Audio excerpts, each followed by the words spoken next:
para poder seguir manejando hacia adelante hay que mirar en el espejo retrovisor, porque si no podés chocar el país. Retrovisor. Lo que realmente importa de la semana que pasó para encarar la semana que comienza. Retrovisor. Domingos, 21 horas o después de los partidos. Tenemos en línea a nuestro amigo Cícero. ¿Cómo le va, Cícero? Muy buenas noches. ¿Qué dice Enrique a la mesa? Muy buenas noches. Muy buenas noches, Cícero. Bien, bien, bien. Bueno, me comentaba fuera del aire que tiene una información suculenta por ahí, ¿no? Sí, digamos que parece que nos fuéramos al Caribe, estamos sobre la línea del Ecuador. La zona que va a estar caliente no solamente por el clima, sino por el clima bélico que se va a empezar a vivir en esa zona. ¡Apa! Y sí, porque ya toda la frontera de Colombia con Venezuela hay desplegados. Claro, para que la gente entienda, llegó otra vez la época de los ejércitos privados. Pues, ¿se fue en algún momento? Las empresas que se manejan con mercenarios. Claro. Ajá. Bueno, llámele empresa de seguridad, llámele empresa lo que quiera. Paramilitares. Exactamente. Ahí en la zona de Colombia hace rato que está Dincor, que es una empresa de Perú. Digo el nombre porque lo pueden buscar hasta en la web. Estos muchachos sacan propaganda. Esto es lo mismo que vender no glifosato ni aspirina. Esto venden balas. Terrible. Y en la zona de Brasil están ahí ha habido un reconocimiento por la gente de Defion Internacional, que también se dedican exactamente a lo mismo, que es en la frontera con Venezuela. Un poco Maduro tenía razón de todo lo que estaba diciendo, no es descabellado, evidentemente, pero en Brasil es mucho más grave, porque toda la zona esa van a entrar a buscar a todos los que han cruzado la frontera, los venezolanos que han cruzado la frontera, que ya han vuelto a Venezuela la mayoría, pero que se supone que han entrado en forma ilegal, entre comillas, a Brasil. En esa zona, usted sabe que te conoce Brasil, hay mucho campesinado. Claro. Yo le siento el olor de que cuando empiecen a buscar gente que haya cruzado la frontera, va a pasar lo mismo que pasaba en Colombia cuando estaban los mercenarios. Yo me acuerdo hace 4 años y piquito atrás, en una entrevista que le hicimos a través de una radio agraria a Timoshenko, él contaba que no eran campesinos los que ellos a veces matan, eran los mercenarios que andaban. Y acá va a pasar lo mismo. ¿Por qué? Porque esto es un poco lo que se habló en Foz de Iguazú, dentro de la comisión específica que es la Comisión de Seguridad, en la cumbre derechista. Ahora, Cícero, déjeme decir que la frontera de Venezuela con Brasil no es como la frontera de Argentina con Brasil, ahí en la triple frontera, o en Paso de los Libres, o el Chuy entre Uruguay y Brasil. Efectivamente. No. Es selva amazónica. Exactamente. Pero no se olvide que del lado brasilero hay mucho campesinado también, pese a lo que es la selva y cerrada en algunos lugares, hay campesinado. Sí, claro, por supuesto. Entonces yo creo que estos quieren hacer por el mismo precio 2 batifondos, buscar a alguno que haya entrado, y aparte haya entrado desde Venezuela, y aparte en virtud de todas las cuestiones estas que salieron a la luz en Foz de Iguazú, empezar un poco a perseguir al minifundista. Usted sabe que Brasil es un país importante en minifundistas, ahí realmente hay minifundistas. Es muy fuerte el minifundio en Brasil. Exactamente. Entonces fíjese los nenes que estaban en esta comisión. Estaba Leonardo Jardim de Souza, que es un brasilero, que es un poco aquel que inventó, si se trata de un delito, siempre lo mismo, o sea que no hay gente que sea acá, que no tenga nada que ver, acá son todos delincuentes.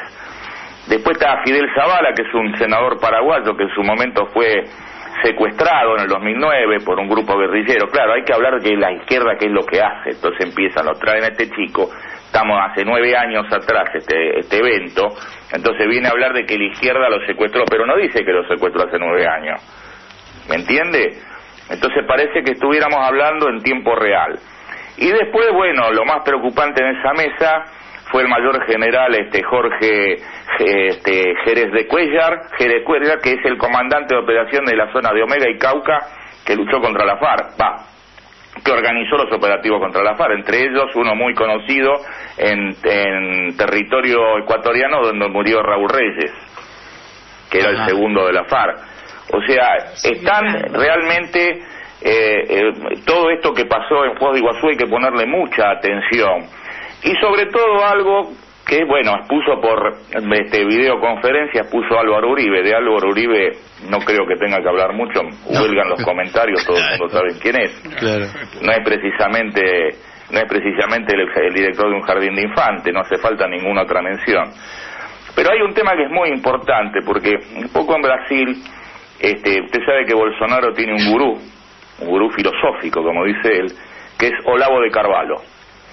Olavo de Carvalho reside en Richmond, Virginia, en Estados Unidos, y mantiene aceitados contactos con contratistas de seguridad ligados estrechamente a organizaciones racistas, tipo como el Ku Klux Klan. Que sí, precisamente, unos muchachos macanudos. Sí, son unos muchachos fenómenos. Aparte te hacen entrar en calor enseguida. Sí. Son terribles. En Richmond se concentra la dirección no oficial del Ku Klux Klan. Ahora, Carvalho no es solamente un personaje altisonante. Carvalho es un tipo que opera para la derecha brasilera. Claro, él tiene una cercanía importante que es de Langley, Virginia. Él está a 114 millas, 2 horas 45 de coche. Yo no digo que el hombre haga esa distancia, porque evidentemente la CIA lo va a visitar a él, sobre todo las ONG que lo financian a él en todas sus cuestiones literarias, entre eso la NEC. Así que eso ya no hace falta que yo haga la explicación, porque evidentemente los oyentes conocen un poco el tema. Pero si hubiera un trabajo sucio que realizar en Brasil, no tengo ninguna duda, sería convenientemente realizado por mercenarios disfrazados de empresas de seguridad, y no por fuerzas federales, porque tienen una ventaja: necesitan la orden del patrón, no de la justicia. Claro, por supuesto. Y si se pierde, no hay problema. Es un tema muy, muy delicado. Entonces, en el Estado, es un Estado de Derecho, no va a ser necesario de esa manera que los poderosos buscan una orden.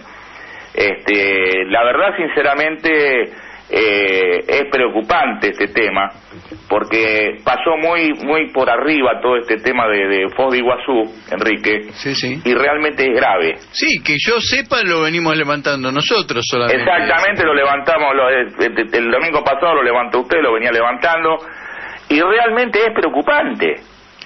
Porque usted súmele a esto lo que hablamos el fin de semana pasado con el tema de los expertos economistas en lo que son latifundios y minifundios, como Gómez de la Escuela de Economía de Chicago Boy, que es un chileno, Leturia Infante, también experto en organización y economía de la producción. Todo tiene que ver con latifundios y minifundios. Después tenemos los chicos estos, los Braganza, que tienen ahí, me parece, algún pariente que parece que quería ser marqués no sé de qué.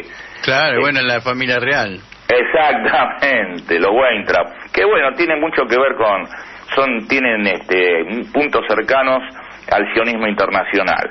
Y son expertos en sacar derecho a la gente. Raro, es realmente qué raro que tenga alguna conexión con el sionismo internacional. Yo le iba a preguntar justamente cómo se está manejando el negocio de las armas y las otras menudencias que siempre andan alrededor de las armas. Bueno, usted sabe que Israel es un proveedor de armas muy importante. Hoy en el mundo no estamos hablando de contrabando de armas, hablamos de exportaciones de armas. Claro, sí. O sea, ya los muchachos se han sofisticado. No es la época de los Shortlander, claro. Y que ya no revientan más los buques en el puerto como pasó acá. Los muchachos transportan vía aérea y todo es con papelito. Israel tiene una serie de intermediarios que son gente que está acreditada hay que estar acreditado primero para comprar armas a Israel ante el Parlamento, si la compra por derecha. Usted sabe que el Parlamento tiene una oficina con un señor que se llama Kesselman, que ha despertado la curiosidad de la entidad, que es el Servicio Secreto Vaticano, por la preocupación de lo que significa todo lo que es el armamentismo y sobre todo la comercialización de armas. Entonces, fíjese, compran armas directamente sin ningún tipo de problema porque las importan, pero claro, las compran estas empresas de seguridad que son en realidad empresas que son ejércitos privados, no nos engañemos. Claro. Así que es preocupante. Ellos están en ese tema. Israel en este momento, aparte, el comercio mundial de armas a países que no son de la órbita que tenga que ver algo con Rusia, lo que ellos están proveyendo es más del 35% en este momento. Es preocupante. Digamos que estas empresas, entre comillas, ¿no? Organizaciones mafiosas que tienen ejércitos privados, se nutren de lo que comenzó siendo el paramilitarismo y los parapoliciales, ¿no? Sí, ya en Estados Unidos, cuando fue la guerra de Centroamérica, Guatemala, después Nicaragua, todo eso, había un boletín, una revista, digamos, donde aparecían los pedidos de paramilitares, formación y todo totalmente legal, digamos. Claro. Exactamente, la época de los Irán Contra.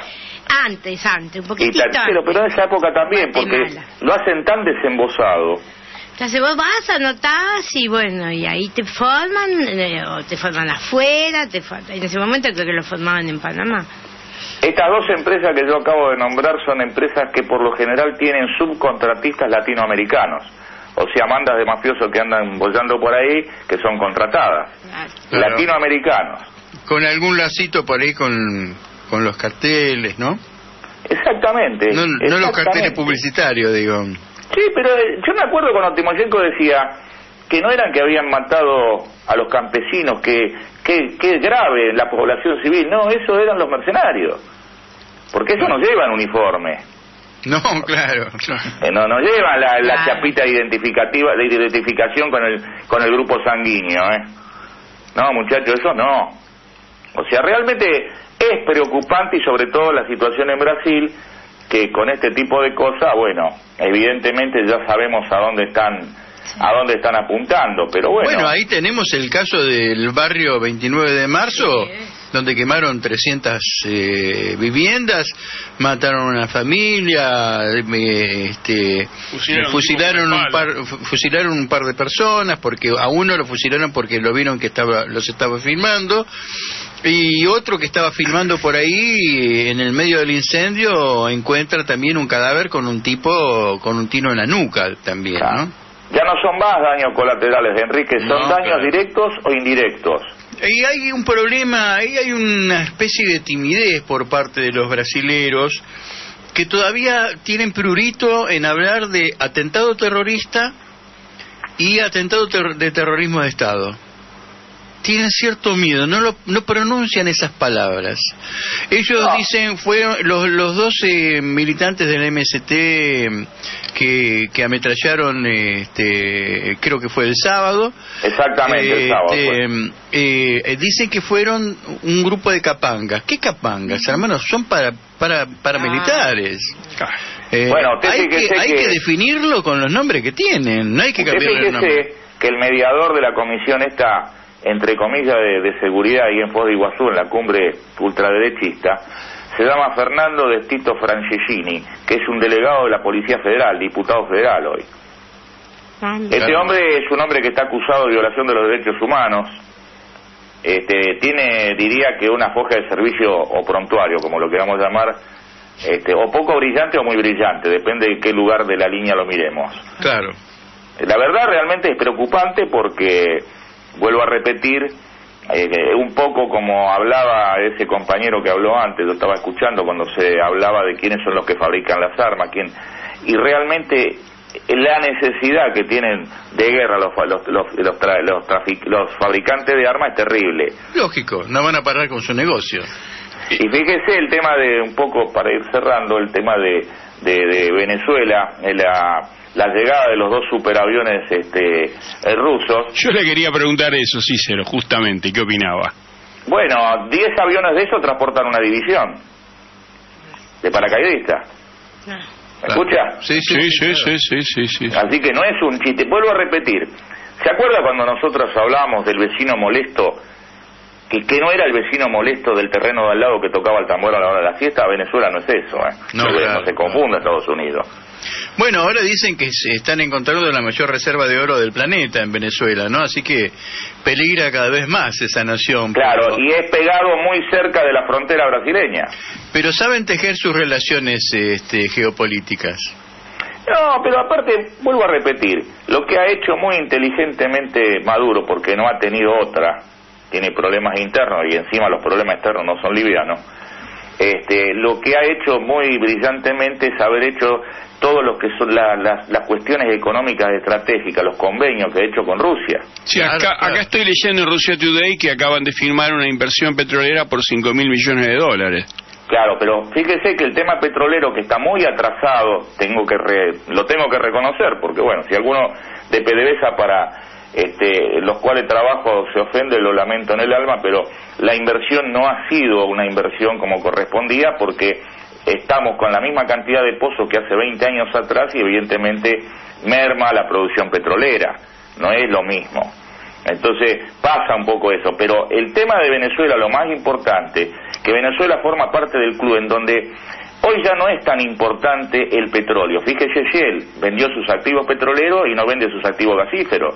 ¿Por qué? Claro. Porque hoy lo que se está cartelizando es el gas. No, aparte Estados Unidos se ha convertido en un productor importante de petróleo con el fracking, ¿no? Claro, pero aparte ellos tienen un tema. O sacan de su subsuelo, porque ellos lo que han hecho es eso. Es un poco comprarle a los países en vía de desarrollo y guardar sus reservas para cuando las necesiten. Es un poco la metodología que ellos utilizan. Pero el tema de Estados Unidos, en el sur, Estados Unidos tiene un problema. O es el petróleo de Texas, o es el de la zona de Venezuela, porque son petróleos muy parafinados, Enrique. No es cualquier refinería. No es el petróleo del Mar del Norte, que es muy parecido al argentino, no es todo, porque de esto un poco hay que hablar de qué se trata, porque si no, no entendemos las cosas. Claro. Pero hoy lo más importante que hizo Venezuela es haber ingresado al club de la cartelización, porque esta es la verdad, esa es la palabra justa, de lo que es el gas. Y el gas es estratégico por lo que es la fabricación de plástico y un montón de elementos que se requiere del gas. Bueno, ahí debe estar la asesoría rusa también, porque los rusos saben muy bien de qué se trata el tema. Y bueno, del gas tienen la principal empresa gasífera del mundo, la tienen ellos. Claro, por eso digo. El principal negocio en el mundo de una UTE del tamaño de Gasol y del tamaño de Exxon, ¿en dónde está el negocio? En el Ártico, y es un negocio entre los norteamericanos y los rusos, del ex secretario de Estado, que tuvo en la primer parte del gobierno Trump, y de la empresa rusa. ¿De qué estamos hablando? Claro. ¿De qué están buscando a quién? Un emporio tremendo. No, esto es así. Ese es el gran tema. Pero vuelvo a repetir, el gas es prioritario en este momento para la industria. O sea, bueno, aparte de los minerales nuevos que apareció, pero el petróleo ya no es tan determinante. Bueno, las guerras ya se están haciendo no por petróleo, ¿no? No, y no estoy hablando de hace un par de años. Afganistán se invadió y no tiene petróleo. Sí, claro. Entonces, bueno, dicen que también hay otro tipo de recursos naturales. Claro, sí. Y lógico. La ruta del opio. Bueno, todo ese famoso, todo en donde Turquía, toda la parte de arriba de Irak y todo, que eso se llama, era la ruta de la seda, en realidad es la ruta de los gasoductos. Claro, también, claro, sí, por supuesto. Que van a parar al único puerto que tiene Siria, exactamente, que tiene Siria sobre el mar Mediterráneo, de ahí cruzan. Por eso Siria. Exactamente. Entonces, vuelvo a repetir, hay que de vez en cuando tomarse el trabajo de un mapamundi con la señalización de recursos naturales y se van a dar cuenta cómo la geopolítica va organizando los negocios. Y salir del mapa eurocentrista, donde en el centro del mapa está Europa, y le hacen creer a la gente que de Estados Unidos a Rusia hay decenas de miles de kilómetros, y resulta que son 30, 40 kilómetros nada más entre las dos. Y bueno, mire, en época de verano, ¿dónde hace la OTAN las maniobras? Pegado a Rusia. Claro. Ahora en invierno no, porque hace frío, entonces... Claro. Entonces es un poco así. Para eso están más preparados los rusos. No, pero por eso le digo, todo esto lo que es Sudamérica, yo estoy tremendamente, yo le comentaba a usted hoy, tremendamente preocupado con todo esto. Claro, porque ya no se trata de los análisis que podamos hacer, sino de las realidades que tenemos que contar. Ya pasamos de los análisis, usted me entiende que ya uno puede analizar las posibilidades de él, y acá estamos hablando de qué es lo que pasa en tal lugar, ya estamos pasando. Yo creo que si los brasileños no empiezan un poquito a entender de qué se trata, la van a pasar muy mal. La van a pasar muy mal porque no es lo que se dice. Ya aparte, bueno, vienen de... Sí, usted aparte, vio que la investigación del asesinato de la diputada, de la concejala en Río de Janeiro va muy adelantado.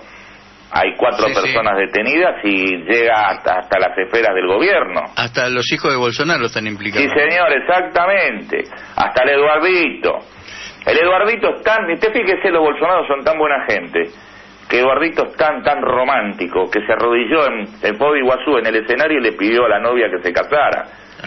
La verdad que yo creo que nos toman a todos. Discúlpenme, mi gran amigo, el indio Gasparino, que ustedes, algunos que somos viejos nos acordamos de él, y otros se acuerdan de alguien que cantaba después del indio, y que es la misma persona que murió en Guatemala. ¿Saben qué, muchachos? Cuidado con los boludos. Claro, sí. Cuidado. Sí, siempre, muchos. Siempre. Siempre. Entonces esto es así. Estos chicos tienen un serio problema. Después aparte va a haber 2 pugnas ahora en el gobierno de ellos. Primero está Guedes. Guedes está tremendamente complicado con el fisco. No saben cómo hacer para tapar este despropósito. Ahora, estos muchachos entusiasmados en Brasil, ¿están viendo la transformación geopolítica que está teniendo el globo terráqueo? ¿O creen que ellos viven en una burbuja? No, ellos llega Steve Bannon y les cuenta Blancanieves y los 7 enanitos. ¿Entiende? No están viendo lo que está pasando, porque si ellos vieran lo que pasa en el mundo, la ultraderecha con lo que está haciendo con la comisión esta en lo que es Europa, que lo quieren llevar a Bolsonaro para que se adhiera, quieren darnos una pista de que la ultraderecha va a manejar el mundo, y no es así. La ultraderecha no va a manejar el mundo, es lo que quisieran. Fíjese lo que le pasa a Macron en Francia. Claro. Macron, que no es ultraderecha, sino es mercado. Claro, exactamente. Tiene el problema que le pega, por un lado la Le Pen, y por otro lado los chicos de la Francia insumisa, y por otro lado los que andan flotando en el medio, que no están con nadie, que son los indecisos y los independientes en todas las elecciones, que son los chicos de amarillo. Entonces, si no entendemos este fenómeno, no vamos a entender lo que está pasando en el mundo. Y Le Pen, que ya se dio cuenta hace rato que en esta etapa del financismo internacional se vienen a comer las oligarquías locales, ¿no? Lógico, pero fíjense una cosa, como es Francia. Los Le Pen no son de la oligarquía financiera ni nada. No, financiera no. Son gente que tiene una idea de lo que es el mundo, equivocado o no, pero que la sostienen y la llevan a cabo. Aparte son violentos, pero no es porque pertenezcan a esa oligarquía financiera o económica. Ahí pertenece Macron. Él es un tipo que fue muy colaborador con la chica esta, con la Heidi esta que tienen ahí en el Fondo Monetario Internacional, que entre los dos se comieron 306 millones de euros con el tema de L'Oreal. Porque también Macron firmó que era funcionario. Eso es lo que no dice. Y que lo único que tuvo en la época ahora de Macron es que saliera una condena administrativa. La verdad que es escandaloso, es un tema penal. Pero bueno, así es el mundo. Y si no lo entendemos, dediquémonos a otra cosa. Claro. Bueno, Cícero, la verdad que jugoso lo suyo, como siempre. Yo lamento que no sean buenas noticias. Claro. Para el domingo próximo le voy a pedir a ver si podemos aproximarnos a ver qué está pasando en la Florida. Están pasando cosas. ¿Es el talón de Aquiles de Trump? Yo creo que sí, porque le están pasando facturas internas en el partido, en los republicanos. Ustedes saben que ese territorio fue siempre de los Bush. Es un territorio bushiano. Evidentemente, si usted recorre los funcionarios que tiene Trump, ninguno tiene nada que ver con los Bush. Nadie. Ni siquiera en el sector de energía, que los Bush son tipos que han manejado siempre. Claro. Mira, se han dado el lujo de ser hasta socios de Bin Laden, así que se puede imaginar. Claro. Sí, en el arbolito, ¿no? Y sí. Entonces, hay un tema, vamos a hablar de eso, que hay tela para cortar y es muy interesante lo que está pasando. Bueno, aparte hay un problema. De Estados Unidos está viviendo una época que es inédita, y es que hay políticos que están pasando de moda, Enrique. Usted me dirá qué significa, y pregúntele a Rubio lo que le está pasando. Bueno, y el fenómeno de que ya los demócratas no son los tradicionales demócratas, y este republicano por lo menos no es el tradicional republicano, ¿no? No, están más cerca de los problemas de la gente en virtud de las capas sociales. No, eso es así, es cierto. Aparte, esta elección fue totalmente distinta a otra.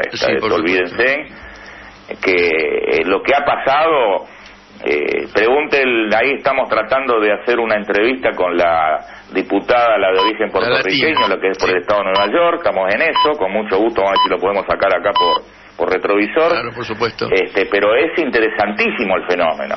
Desde ya, nos tenemos que ir a un corte, Cícero. Un abrazo grande y para los compañeros de la mesa. Y bueno, como decía nuestro buen amigo Tato Bores, vamos a ver si comemos unas frutillitas. Un abrazo grande. AM740. Radio Rebelde. Alta Radio.